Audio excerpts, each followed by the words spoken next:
तो हमें परिभाषा के अनुसार जन्म का स्वरूप ये समझना है, आत्मा का शरीर के साथ संयोग, ये जन्म है।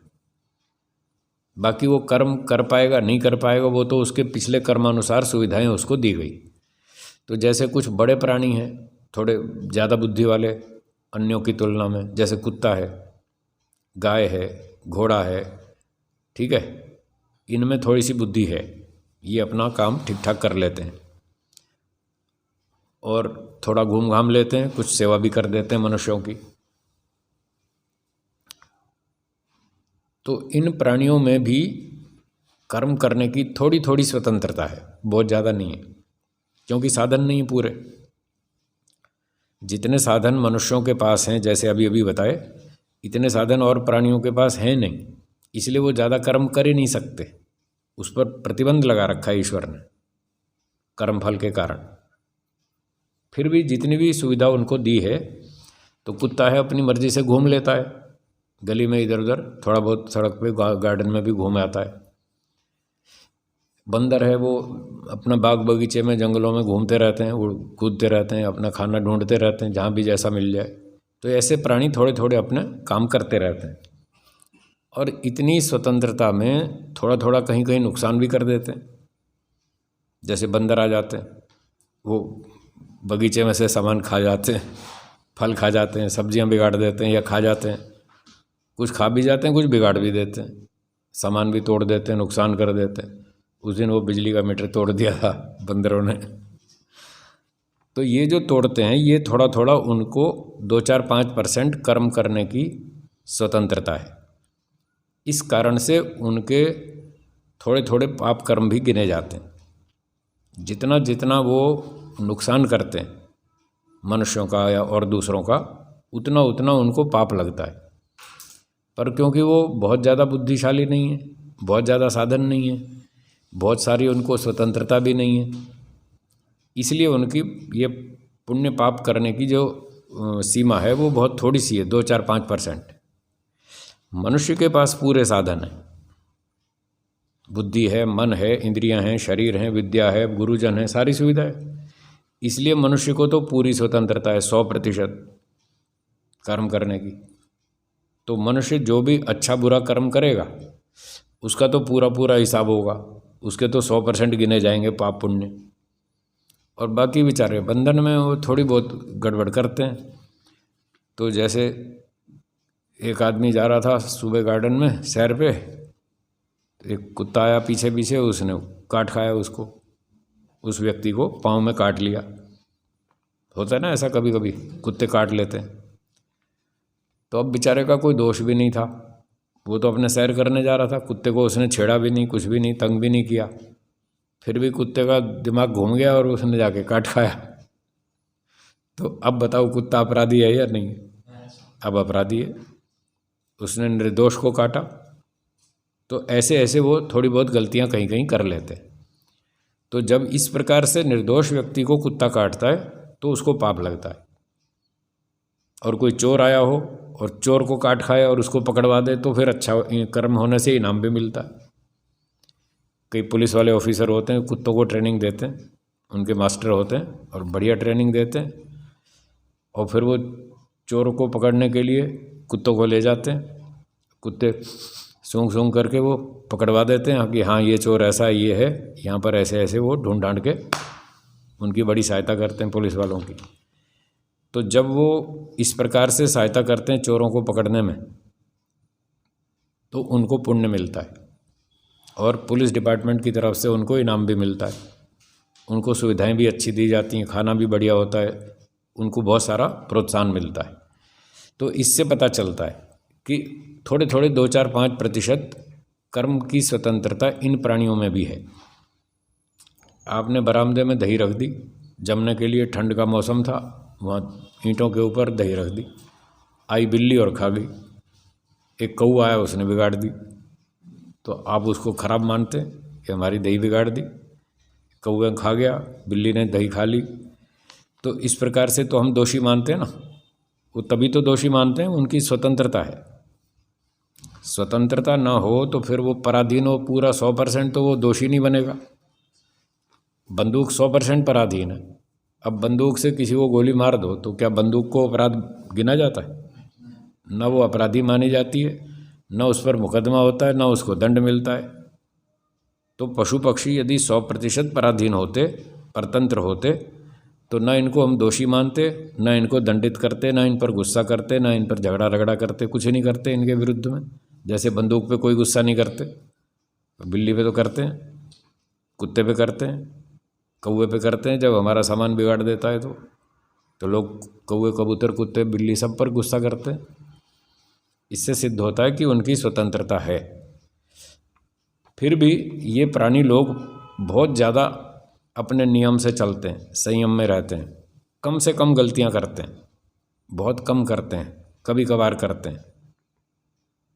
और इंसान ऐसा है जिसकी खोपड़ी सबसे ज़्यादा खराब है सबसे ज़्यादा गलतियां ये करता है। दूसरे प्राणी तो फिर भी कहीं मूर्ख हैं, अज्ञानी हैं, इसलिए कर जाते हैं, पर मनुष्य तो जानबूझकर घोटाले करता है। ईश्वर ने इसको स्वतंत्रता दी, पूरी स्वतंत्रता दी, पूरे साधन दिए, और ये उस सारे साधन, विद्या का, बुद्धि का जानबूझ के मिसयूज़ करता है, दुरुपयोग करता है। तो हमको ये बात सीखनी है कि हमें ऐसा नहीं बनना, बुद्धि का, विद्या का, साधनों का, सुविधाओं का दुरुपयोग नहीं करना। यदि करेंगे तो फिर हमारा भी अगला जन्म वैसा ही होगा, इन जैसा ही होगा, प्राणियों जैसा, वहीं कहीं डाल देगा ईश्वर। लो भाई अपना दंड भोगो। अब पहले तुम्हें बताया था, सावधान, गड़बड़ नहीं करना। तो इस प्रकार से जो शरीर के साथ आत्मा का संयोग हुआ, ये जन्म है। तो ये सारे जन्म हैं, लाखों लाखों प्रकार के जो प्राणी हैं, ये सारे जीवात्माओं का जन्म है। तो आत्मा जब अच्छे काम करता है, ईश्वर उसको मनुष्य का जन्म देता है, मनुष्य शरीर के साथ संयोग कर देता है, और जब बहुत अच्छे करता है तो मोक्ष दे देता है, जन्म मरण से पार। तो इस प्रकार से हमें जन्म की परिभाषा समझनी चाहिए और सावधानी से कर्म करने चाहिए, ताकि हम आगे दंड के पात्र न बने। अगली परिभाषा है मरण, 13 नंबर। जिस शरीर को प्राप्त होकर जीव क्रिया करता है और उस शरीर और जीव का किसी काल में जो वियोग हो जाना है, उसको मरण कहते हैं। तो जन्म से उल्टा मरण, मृत्यु। जन्म की परिभाषा में बताया आत्मा का शरीर के साथ संयोग, इसका नाम क्या है? जन्म। और शरीर से वियोग, उसका नाम मृत्यु। बस, जन्म का उल्टा मृत्यु या मरण। तो संयोग का नाम जन्म है, वियोग का नाम मृत्यु है। आत्मा तो मरता नहीं, ना आत्मा का उत्पत्ति होती, ना आत्मा का विनाश होता, कुछ भी नहीं होता। बस फिर भी वो जन्म मरण चक्र चलता रहता है। हम बार बार जन्म लेते हैं, फिर मरते हैं, फिर जन्म लेते हैं, फिर मरते हैं। तो ये जन्म मरण चक्र चलता रहता है। तो मरण क्या है, इसको लोग ठीक से नहीं समझते। इसको भी समझना है, जन्म को भी समझना है, मृत्यु को भी समझना है। जब किसी परिवार में किसी बच्चे का जन्म होता है तो परिवार वाले बहुत खुशी मनाते हैं, बहुत नाचते हैं, कूदते हैं, इतने प्रसन्न होते हैं कि बस कोई खजाना मिल गया हो, कोई लॉटरी लग गई हो, ऐसे। तो जन्म क्या हुआ? एक आत्मा का शरीर के साथ संयोग हुआ। क्यों हुआ? उसके कर्मों का फल देने के लिए। तो इस शरीर को प्राप्त करके हम अपने पिछले कर्मों का फल भी भोगते हैं। जैसे मनुष्य शरीर है, इस मनुष्य शरीर में हम अपने पिछले कर्मों का फल भी भोगते हैं और आगे नए कर्म भी करते हैं। यहाँ हमारी दोनों पूरी छूट है, कर्म करने की भी, फल भोगने की भी। अन्य प्राणियों में आत्मा का जब संयोग होता है शरीरों में, तो वहाँ फल भोगने को तो मिलता है, पर कर्म की बात अभी बताई थी, 2-4-5% छूट है। फल तो पूरा मिल रहा है, वो अपना फल ही भोग रहे हैं बेचारे। तो फल प्रधान होने से, फल भोगना प्रधान होने से अन्य प्राणियों को भोग योनि कहते हैं। कौन सी? भोग योनि। ये गाय, घोड़ा, कुत्ता, पशु, पक्षी, वृक्ष, मछली आदि, ये सब भोग योनियाँ हैं। इसमें भोग प्रधान है। सिर्फ भोग नहीं है, कर्म भी है थोड़ा 2-4%। तो भोग प्रधान होने से इसका नाम भोग योनि। और जो सृष्टि के आदि में 4 ऋषि थे, अग्नि, वायु, आदित्य, अंगिरा, जिनको ईश्वर ने वेद का ज्ञान दिया, उनका नाम है कर्म योनि। क्या नाम? कर्म योनि। तो ये सांख्य दर्शन में 3 प्रकार के शरीर बताए, कर्मदेह, भोगदेह, उभय देहा, ये 3 प्रकार के शरीर बताए। तो उसमें जो कर्मदेह हैं वो उन 4 ऋषियों के हैं। तो कर्मदेह का मतलब है जहाँ कर्म करना प्रधान है। ये नहीं कि केवल कर्म करना, केवल कर्म करने वाला शरीर तो कोई भी नहीं है। आखिर जो भी आत्मा शरीर धारण करेगा, कुछ ना कुछ तो खाएगा, पिएगा, सोएगा, सुख दुख कुछ तो भोगेगा ना, तो भोग भी तो होगा ही। फिर भी उसको कर्मदेह बोला है। और ये कपिल मुनि ने बोला है, मैंने नहीं बोला। हाँ मैं अपनी बात नहीं कहता, प्रमाण से कहता हूँ, ऋषियों की बात करता हूँ, वेदों की बात करता हूँ। तो कपिल मुनि ने जब उसको कर्मदेह बोला, तो ऐसा तो कोई शरीर होता नहीं जो केवल कर्म करने के लिए मिले और फल 0 हो, ऐसा तो होता नहीं। तो उन 4 ऋषियों का शरीर, उसमें भोग गौण था, कर्म मुख्य था, उनको वेद का प्रचार करना था। फल तो बस ऐसे थोड़ा बहुत टाइम पास था, क्योंकि मोक्ष की तैयारी थी, थोड़ी सी कसर बची थी, उसको पूरा करने के लिए उनको वो जन्म लेना पड़ा। बिल्कुल मोक्ष के किनारे पर पहुंच चुके थे, एक छलांग मारनी बाकी थी, इसी में प्रलय हो गई। तो ईश्वर ने कहा ठीक है, तुम अभी लेट जाओ, सो जाओ, अगली सृष्टि में सबसे पहले तुम्हारा ही नंबर लगाएंगे, तुमको बढ़िया जन्म देंगे, सबसे बढ़िया 4 वेद का ज्ञान देंगे, तुम आगे पढ़ा देना फटाफट, ये तुम्हारी ड्यूटी होगी, और ये करके अपना मोक्ष में निकल लेना। तो वो भी सब कर्मफल व्यवस्था से है, अन्याय नहीं कहीं भी।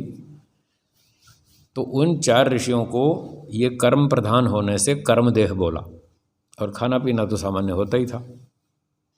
वो 4 ऋषियों के शरीर कर्मदेह, पशु पक्षी प्राणियों के शरीर भोगदेह, कर्मदेह में कर्म की प्रधानता, भोग गौण, भोगदेह में भोग की प्रधानता, कर्म गौण, और ये मनुष्य शरीर उभय देह, इसमें दोनों प्रधान है, कर्म भी करो नए और फल भी पूरा पूरा भोगो। इस प्रकार से ये फल भोगने के लिए परमात्मा ने आत्मा को शरीर के साथ जोड़ा। तो परिवार में जब बच्चे का जन्म हुआ तो लोग तो बड़े खुश हो रहे हैं, वो समझते ही नहीं कि बेचारा अपना कर्म फल भोगने आ रहा है और अपने नए कर्म करके मोक्ष में जाना है इसको, वो बेचारे समझते नहीं परिवार में। तो वो तो बड़े खुश हो जाते हैं, हमको तो एक खिलौना मिल गया, अब इसके साथ खेलेंगे और अपना मज़ा मस्ती करेंगे, टाइम पास करेंगे। वो कहाँ से कहाँ उलझ जाते हैं। तो फिर जैसे जैसे बच्चा बड़ा होने लगता है, वो लोग उसको वैसी ही पट्टी बढ़ाते हैं।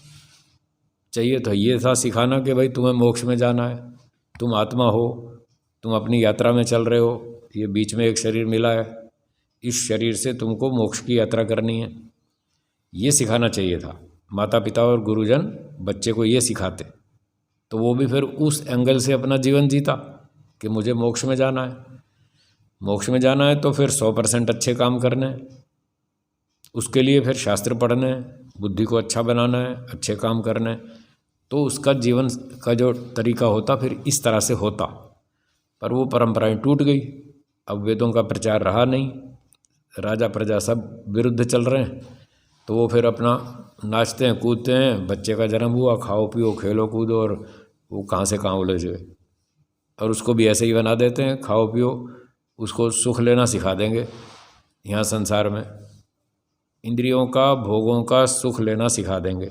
ये नहीं सिखाएंगे कि मोक्ष में जाना है। क्या सिखा देंगे?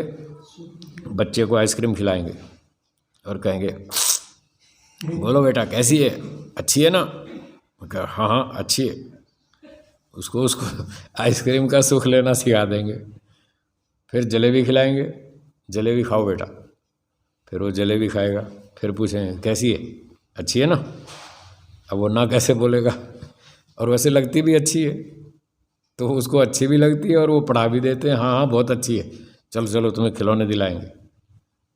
तो वो खिलौनों में, जलेबी में और खेल कूद में उलझा देते हैं बेचारे को, और फिर उसके साथ खेल कूद अपना मनोरंजन करते रहते हैं। और जब कभी ये लोग आपस में बिछुड़ जाते हैं फिर रोने बैठते हैं कि हमारा आदमी चला गया है, उससे हमें जो सुख मिल रहा था वो खो गया, हमारा बेटा था बहुत पैसे कमाता था, अब वो मर गया तो अब पैसे नहीं आएंगे। उस स्वार्थ के कारण फिर वो रोने बैठते हैं, फिर दुखी होते हैं। तो ये सब भ्रांतियां हैं, ये गलत मार्ग है। लोगों ने संसार को समझा नहीं, जन्म को नहीं समझा, मृत्यु को नहीं समझा, जीवन को नहीं समझा और गलत पटरी पे चल रहा है।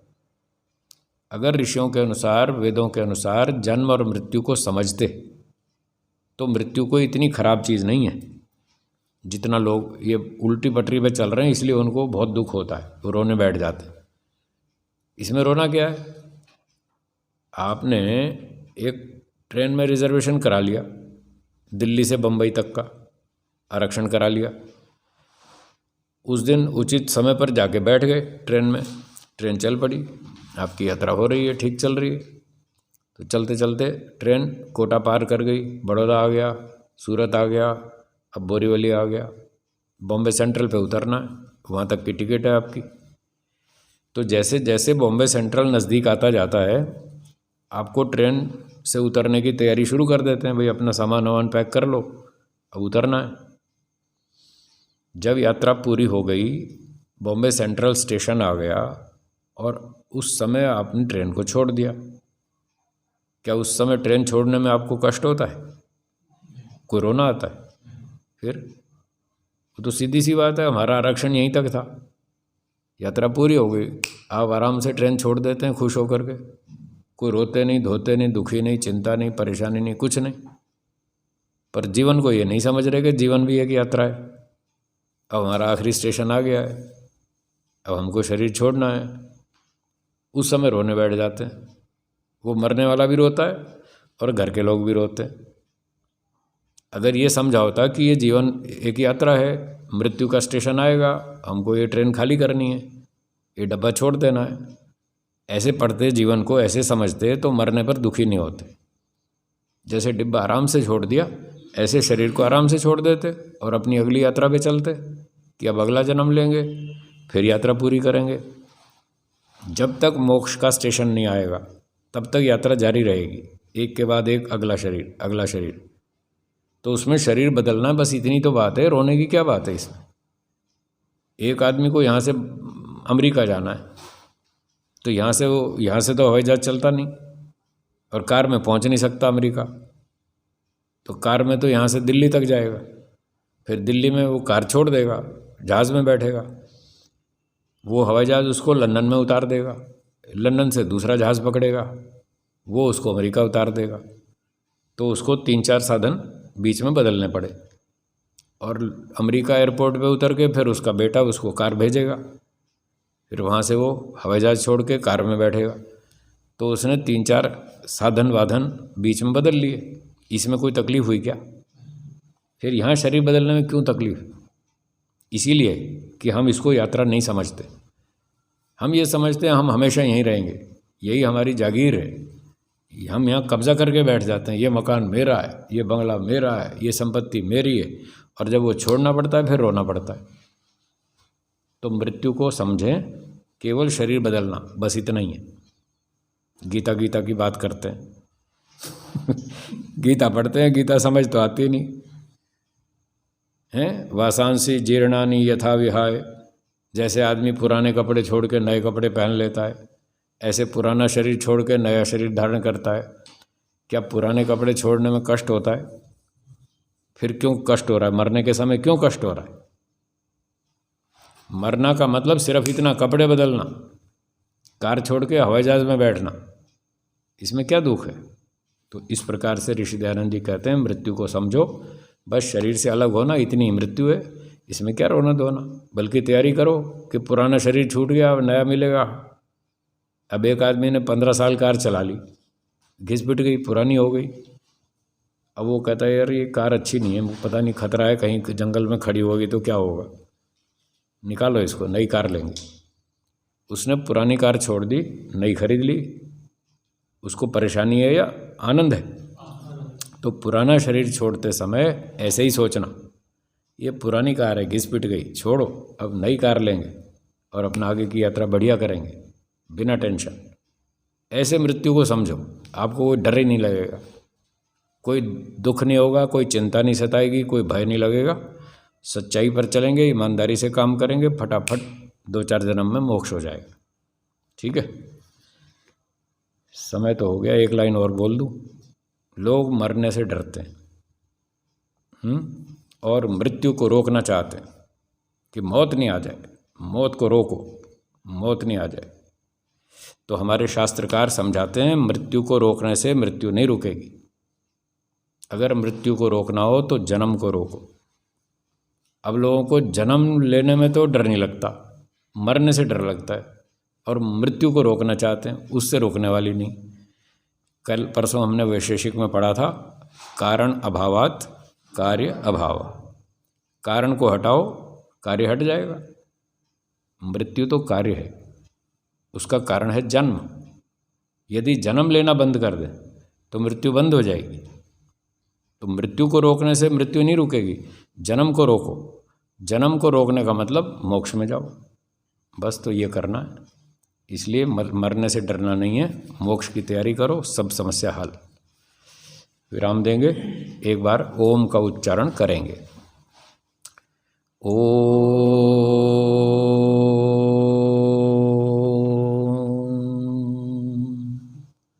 सर्वेभ्यो नमः। सबको सादर नमस्ते जी। धन्यवाद।